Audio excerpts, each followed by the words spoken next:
भारत और चीन के अलावा दूसरे देशों के बीच भी युद्ध की आशंका बढ़ती जा रही है।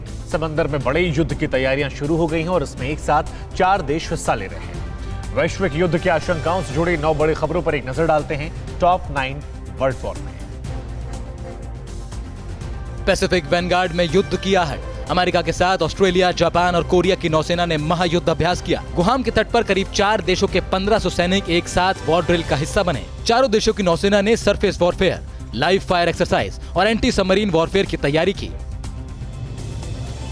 रूस के पास एक ऐसा हथियार आ गया है जिसे अमेरिका का शक्तिशाली एयर डिफेंस सिस्टम भी इंटरसेप्ट नहीं कर सकता। एवेनगार्ड हाइपरसोनिक ग्लाइड व्हीकल रूस के जंगी बेड़े में शामिल हो गया है। एवेनगार्ड को यासनेस्की मिसाइल कंपाउंड में मॉस्को से 1200 किलोमीटर दूर तैनात किया गया है। बताया जा रहा है कि व्हीकल की स्ट्राइक स्पीड और इंटरसेप्शन से बचने की ताकत इसे परमाणु बम से भी खतरनाक बनाती है।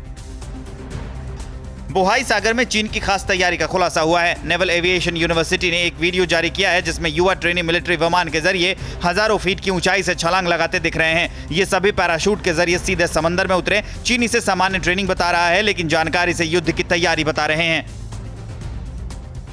आसियान देशों ने विस्तारवादी नीति को लेकर चीन को घेरा है। चीन की हरकतों पर आसियान देशों ने चिंता जताई है। खासतौर पर साउथ चाइना सी में तनाव पर आसियान गंभीर है। आसियान की मिनिस्ट्री मीट में समंदर में मिलिट्री गतिविधि को रोकने पर जोर दिया गया।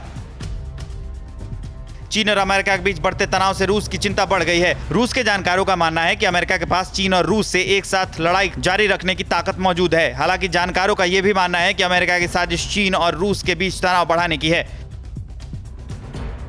चीन का सैटेलाइट चारों खाने चित्त हो गया। ये चीन का क्वेजो A1 कैरियर रॉकेट है जिसे बीजिंग से लॉन्च किया गया, लेकिन चीनी रॉकेट फुस हो गया और लॉन्च के कुछ ही देर बाद ही जमीन पर आ गिरा। इस रॉकेट के जरिए ऑप्टिकल रिमोट सेंसिंग सैटेलाइट को अंतरिक्ष में भेजा जाना था। इस फेल लॉन्चिंग से चीन की एक बार फिर किरकिरी हुई है।